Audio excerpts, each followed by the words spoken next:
Hello, everybody. We come to you. Obviously, this is a ReDox Whisper. Linda Tanzik and I put this YouTube channel together to help really share stories on the power of ReDox and this great breakthrough technology. So, Linda is going to introduce our next person that we're going to interview. So, Linda, take it away. Well, I met Kristi at the BBR Barrel Racing Finals in Oklahoma. Gosh, shit, Kristi, I have no idea. Years and years ago. And Yes. kind of didn't really keep in touch that much. And we connected on Facebook again. And when I came across this technology, I liked Kristi. I liked the way she handled her horses. She has raced and trained and barrel raced really nice horses. And but she's so her personality. I just loved her. She was so sweet. She treated her horses good. And so she was so gracious, said, sure, she'd look at some info. And I didn't realize she had so many problems herself. So why don't you fill us in on that a little bit, Kristi? Okay. Well, first of all, I loved Linda as well, and she was super duper helpful at the shows with my horses. In particular, that one show when we first met, I had a really nice horse running well, and she was just amazing with her. So that was both ways there. So anyway, yeah. So when Linda contacted me, I guess this was a few years since we had seen each other. She contacted me and just said, hey, I've got this product that you have got to learn about, at least, because she probably knew my stubborn ways as far as doing things for myself. I was usually more on the end of trying things for the horses and not myself. So during our conversation about the product, I was like, well, I'm training colts. I'm doing all these things for all these years. And right this minute, I'm having a problem with my hands, and it's really kicking my butt because I don't know what to do about it. I don't want to have surgery. I'm really against all of that sort of thing. So she was like, oh my gosh, this would probably work perfect. And I'm like, well, I was kind of skeptical about that. I'm like, I've tried a million things. I'm taking supplements. I'm doing all that. And they're literally like my fingers were like locking up on me. So I was having to manually unlock my fingers. So when you're training colts, they pull on you and jump backwards and just rip your hands to pieces basically in the beginning. So anyway, it was kind of a long story talking to her because I had several other things going on. I had some dental issues, which I've been plagued with basically all my life since teenager. I had, let's see, what was it, Linda? I had dental issues. I had finger issues. I was under a lot of stress, I think, at that time, possibly fixing to go through a divorce. God, it was hitting me from right and left. And I can't remember all the other things. There was a few things. I think knee joint issue was a big one because we hit barrels with our knees a lot. And I played tennis for like 35 years straight. So that's not an easy sport on your knees as well. So I had several things going on. I think the main thing I told you I took when I met you was glucosamine. And that was, kind of helping, but not the hand thing and not, everything for sure. So had quite a bit going on. I appreciate you saying you were skeptical because I think most people are. There's so much stuff out there. It's hard to kind of dig around and figure out, is this really true? I mean, so what made you trust Linda enough that you tried it? So, well, if I remember correctly, it took a phone call with both of you for me to finally get convinced. I think Linda had to team up on me with you because I was being hard-headed. And I think, I mean, it wasn't so much the skeptical, like I'm always open to new things, but I think the skeptical part of me was, oh my gosh, we give all these supplements to our horses. How can I ever spend more money on myself? Because, you got a barn full of horses. You're trying to make them all into heroes and champions and feeding them everything. And some things you see results, most you don't, honestly. I mean, I was just like fed up, basically, I think, when she got me. So it was more like that. So I think on the other side of things, I got a little bit of inspiration thinking, well, maybe I should try something for me and that'll make them better. I won't be so grouchy with them. So I think it all happened when you and Linda teamed up and got together and called me and kind of tag teamed me. And I was like, okay, I'll try it. So I kind of went in like that. I'm like, okay, y'all got me. Do you remember this, the hard part about anything that really has results? Do you remember how long it took before you started to get results? You I do? do Okay. remember. Tell us I about do. that. I remember only because I think I like stood out from other people on that end because going in, my results were so fast. Like I was shocked how fast they were because I was, thinking, y'all were saying give it 2 months, give it 3 months. And I'm like, okay, I'm dedicated. But it immediately started helping me, like Wow. immediately. And my joints were the biggest thing in my hands because that was maybe, the most spotlighted thing. I've got a pretty high pain tolerance, but when I can't use something, it is very frustrating because you can't do your daily work or, even function without having those kind of problems. So I was most shocked by that. Like my fingers, I think it was like 2 weeks and my fingers were completely free again. Wow. And I was like, so my first thought on that was, well, this will last for a little while and they're going to tighten right back up when it rains, or it's going to, it's going to stop working. I'm like, this is great, but it's just new to my system. So it's going to stop working. And then the next thing that happened was my dental, I had a infection in a tooth, and this wasn't a new thing for me. I'm just kind of plagued with that. So I had an infection going on. I had already gotten an antibiotic, which I think I was just looking at because I don't like taking antibiotics. So it was sitting there in a bottle until it, I felt like it was killing me. So that was going on. And when I started taking the ReDox, I was like, how you slosh it around in your mouth. Well, about, I guess, 4 or 5 nights into that, my tooth infection felt like it was gone. And I was like, there's no more pain. This was an infection that was keeping me awake at night. And I sleep like a baby usually. So I was like, this has got to go. I couldn't sleep. It was waking me up, and you probably had tooth pain before, and it's not fun. So that was the other thing I noticed like really quickly. And I'm like, okay, this is weird. So I kept thinking the same thing on that. I'm like, well, it's going to flare back up. This is like fluoroseptic. It's going to go in there and help you, and then it's going to fade off and you're going to be in misery. That never happened. It never happened. So I'm like, I'm keeping this going because until it, proves to be a failure, I'm going to keep on going. So, I mean, it was one thing after another from there. And this was what, 5 years ago? I've never, ever turned around. And it didn't stop there either. I was on glucosamine glucosamine was like water to me. I had to have it to continue my lifestyle.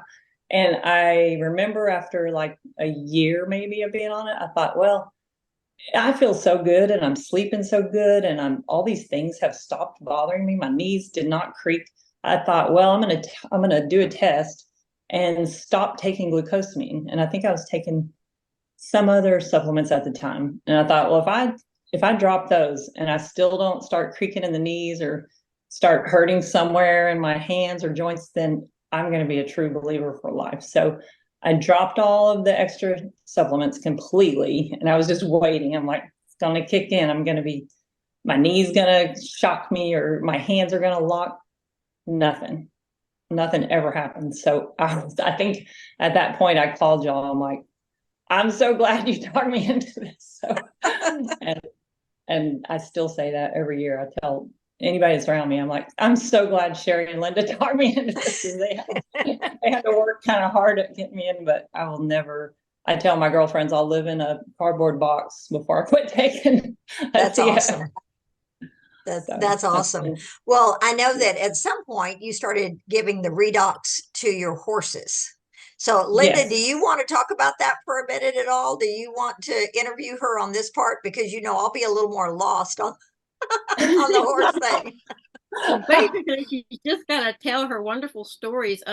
It doesn't matter with these horses if we're using it for something that needs to be healed, like where they're sick or an injury, or if we're just trying to enhance performance. It just helps with all those things. So I know you've got a couple stories. So just kind of share what you think we would like to hear first.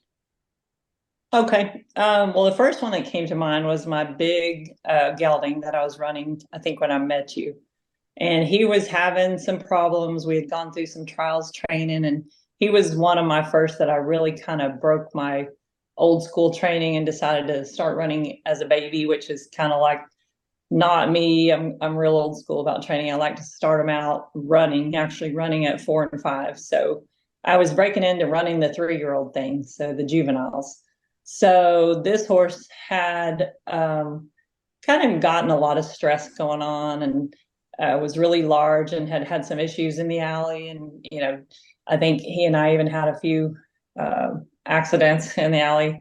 And it was getting to a point where I'm just like, okay, he's stressed out. I need to kind of put him on the back burner.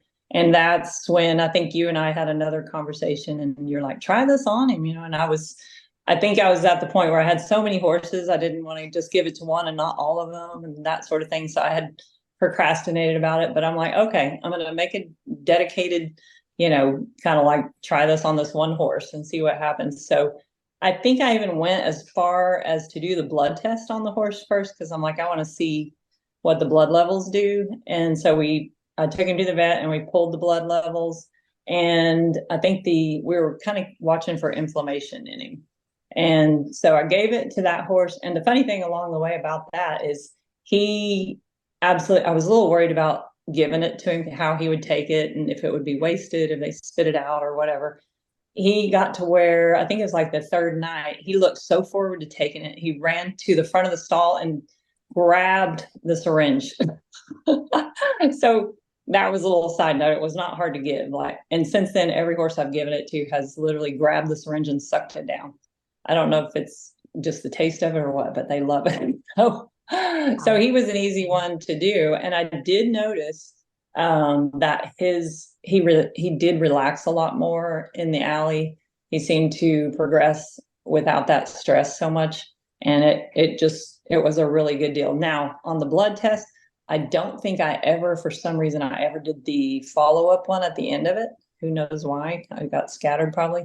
But I want to do that again because I know his inflammation factor was going down, and just the results I was getting was, you know, it was definitely helping him. Awesome. So, yeah. Any questions about that, Linda? No. No, he wasn't really at the point where he was running real consistently at the time for you. Right.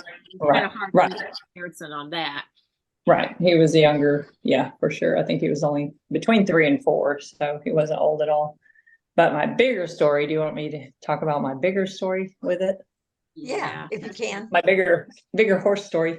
The one that is really my favorite, and really, again, to me, proves that there's nothing out there like this product. So I think you were kind of watching my story on Facebook with this Palomino mare. And again, I guess she was my second try as far as juvenile. And I had a special bond with her from the day I bought her. I bought her as a yearling. And so we had to grow her up another year. And then I broke her when she was 2. And then my whole goal was to juvenile her, and I was going to get it all right. And she was super athletic from the get-go. So everything was going wonderful. She is beautiful to boot. And I'm like, oh, this is a perfect candidate. Big bone, nice mare. So we were going to our first big race, and we were, I'm trying to remember all the details. We were staying at a big indoor facility, literally living on the property, getting her ready for this big race. That's how important it was. And they had all the modalities there, everything you could put them on to exercise and, you know, give them the best, all the on-site vets and everything. There was only one downside. This barn was heated, which, I mean, that sounds really nice, but when you're used to having them in a regular barn, they're not heated. Or at least not ours. And so we were coming and going late in the evenings, and it was cold wintertime. And we didn't really think about it that much because it wasn't like, 90 degrees in the barn, but we were coming from races out in the cold and coming back into this barn. And about a week before we were leaving for the big race, she came down with pneumonia. So I was like panicking. I was going, no, this can't be happening a week before the race. So we caught it early, try to shorten the story, but we caught it early, got the vet out. He knew how much we had at stake. So he went, right to work as fast as he could on getting it under control. We were panicking that she wouldn't be able to go on. And he's like, no, I think you caught it early enough I think you can go on, and I'll start her on whatever drug he decided to use, which I wasn't happy about putting a horse on drugs to go run on, because I just think of myself on, an antibiotic going to run a marathon. That's just not ideal. But we were listening to our vet, so we went on. The first 2 nights at the big race, she started really like snotting up. Her nose started getting bad. Her breathing was going downhill, and I was just like almost, I think I was in tears. I have a picture of me sitting with her on the ground in her stall while she was laying down. And I'm like, she would, I mean, it's not like she was feeling horrible, but the signs were like not good. And the very next morning was her first run, and we went ahead because I stayed on the phone with my vet all the time. And he's like, she'll be fine. Just go on. You might nebulize first, blah, blah, blah. So we went on. Long story short, she did really good for what shape she was in, but not to her full potential. And I just kind of, after the race, I couldn't wait to get her home because I wanted her at the vet. I wanted somebody, seeing to her. So we got home and she immediately worsened, and we took her to the vet. They immediately put her in ICU. I'm cutting through a lot because I know the story's long. But they put her in ICU. It was that bad. And so they went to treating her with antibiotics. Just looked really grim, and I was feeling so horrible. I'm like, we should have stayed home. We shouldn't have pressed her. She's young. She's stressed. All the thoughts that come to you about what you should have done. And so anyway, fast forward, they were telling me grim things like, she's hanging in there somehow, and she's drinking, which was a big thing. At least she was drinking. But they were also had her on IVs and all that. And so they had her on an antibiotic. The antibiotic was not helping, and it was getting worse. And the vet just called me one morning when I wasn't up there, and she said, listen, we're just going to have to, our last ditch effort is how she put it, switch the antibiotic because she's being resistant to the antibiotic. We're going to have to switch the antibiotic. To me, I'm not thrilled about Western medicine at all. And to me, that was a death sentence. I'm not a vet, but I'm like, I just kind of argued with her. I said, if we switch that antibiotic, as weak as she is right now, I feel like we're going to kill her. And she said, it's really our only hope because she's being resistant to that one. And I was like, okay, I have a weird idea. I'm going to throw this at you. I know you're going to think I'm crazy. I said, but I have what I call the home remedy that I take for myself. And if you don't mind me being irritating, I'm going to come up to the clinic. I'm going to give her this product that I use on myself, and I'm going to be up here like 5 times a day because I'm going to, and the way I put it was, I'm going to put it in every orifice she has, and I'm going to be probably nebulizing it as well. And they just looked at me like, okay, we got a crazy one here. So they agreed because there wasn't anything to lose. And she said, the only thing that you need to tell me is if she starts kind of spiraling while you're doing this, we need to go ahead and try my route. And I agreed. I said, of course, I want to save her no matter what we can, what we have to do. So I started going up there like a mad woman, early in the morning, noon, mid-afternoon, evening, and I was nebulizing ASEA, and I was putting it in literally every orifice, like I was saying. And I did that for probably 3 days. I think it was 2 or 3 days. And this whole time, they kept doing her levels, checking her levels, checking her blood. And the vet called me, and she's like, okay, this is really strange, but what are you doing? And I said, what do you mean? She goes, whatever you're coming up here doing is working. This mare is like, she's like really good today. And I was like, oh my God, I'm just like in tears. And I said, when you say really good, do you think we have to go on and try another medicine, or do you think she's going to get well enough to come home? And she goes, I think she's going to get well enough to come home. She said, I'm not believing it, but she's doing a turnaround, like a big time turnaround. And I was just, in tears because I thought we were going to lose her. And this is a freak athlete horse. So I was like, and beautiful and everything you dream of. And I was like, I don't want to lose her at this young age. So that completely turned her around, and we were able to bring her home, I think, in 2 more days after that. And from there, it was just a matter of healing on up. I kept her on the ReDox the whole time. And I guess probably 2 or 3, maybe, well, I guess I left her on it for about 2 weeks more after she got home, and then I was cleared to ride her. So to me, it was a miracle. So that was, that is amazing. I, Linda, any questions that you've got? I'm gonna let you take over for a minute. I'm gonna have to mute and close my door. Hey, no problem.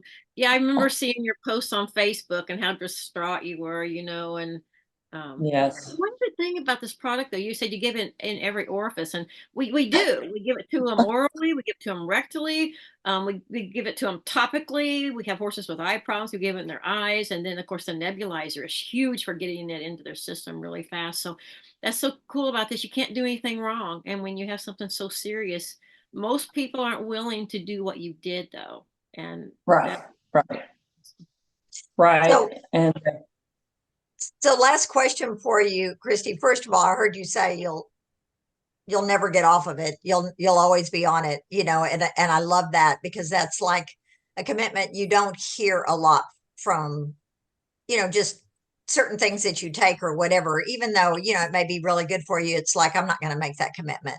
But exactly, you saw what it really has done, as far as not only just the day-to-day stuff, but the big stuff, so right, that's right. big.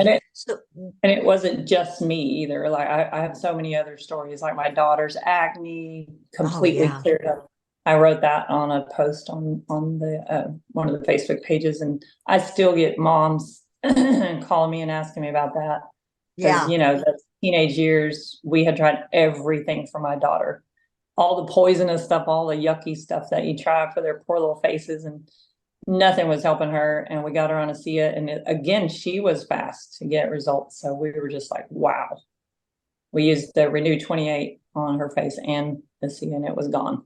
Yep. So where do you see this going in the future, As far as my use, as far as ReDox and with you? oh, Where do you see it going in the future with you?